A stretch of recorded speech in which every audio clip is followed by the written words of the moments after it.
على ضرورة العمل بشكل مكثف وأكثر تنسيقا من أجل الوصول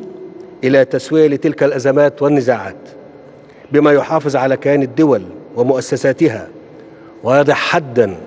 لحالة الفوضى وعدم الاستقرار التي صارت تعاني منها المنطقة. كما اتفقت مع فخامة الرئيس على أهمية الارتقاء بالشراكة المصرية الأوروبية خلال الفترة المقبلة من خلال التوسع في الشراكة التنموية بين الجانبين في شتى القطاعات، وتشجيع المؤسسات الأوروبية على المشاركة في المشروعات الوطنية الكبرى التي تطلقها مصر حاليا، وضخ المزيد من الاستثمارات الأوروبية والاستفادة من الفرص الجاذبة للاستثمارات الأجنبية خلال المرحلة الحالية.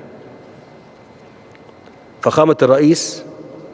إن زيارتكم لمصر تتزامن وانخراطنا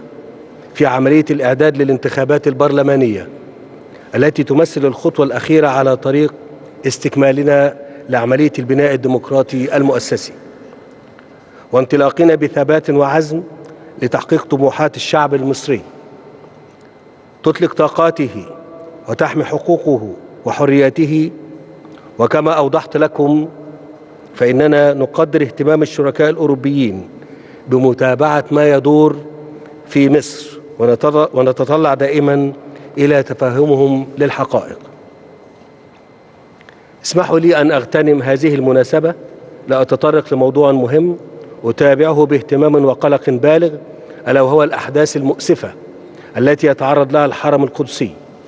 الشريف